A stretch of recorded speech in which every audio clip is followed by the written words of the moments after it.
அயனார் துணை சீரியலில் என்னங்க நடக்குது? ஒவ்வொரு ட்விஸ்ட்டாக கொண்டு வராங்கங்க. வந்து பாருங்கங்க அயனார் துணை சீரியலை. இப்போ பாண்டி எனக்கு கல்யாணம் வேணாம் அப்படின்னு சொல்கிறாப்புல. அதுக்கு அவங்க அண்ணே சொல்கிறாங்க, ஏன் தம்பி லேட் ஆக்கிக்கிட்டே போகிற அப்படின்னு சொல்கிறாங்க. இல்லைண்ணே, எனக்கு இப்போதைக்கு கல்யாணம் வேணாம், சேரனுக்கும் உங்களுக்கும் கல்யாணம் ஆகட்டும் அப்படின்னு எல்லாரும் நின்று பேசுகிறாங்க.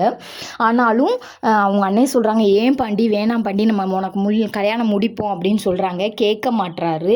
ஆனால் அங்கே பொண்ணு பார்க்க வரோம்னு சொல்லியாச்சு. பொண்ணு பார்க்க போகாமல் இங்கேயே பேசிக்கிட்டே இருக்காங்க. அங்கே அவங்க அம்மா வேற முணங்கிக்கிட்டு இருக்காங்க.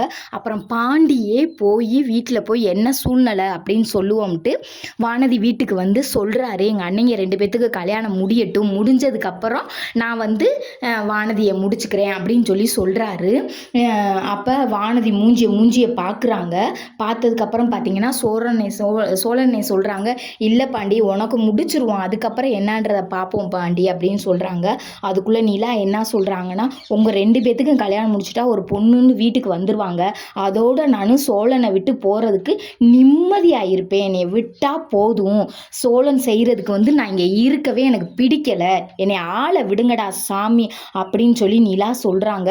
நிலாவும் சோழனும் சேருவாங்களா சேர மாட்டாங்களா? இது தாங்க ட்விஸ்ட்டு. நீங்கள் தாங்க சொல்லணும், சேருவாங்களா சேர மாட்டாங்களான்னு கமெண்டில் சொல்லுங்கங்க. சேருவாங்க சேர மாட்டாங்க.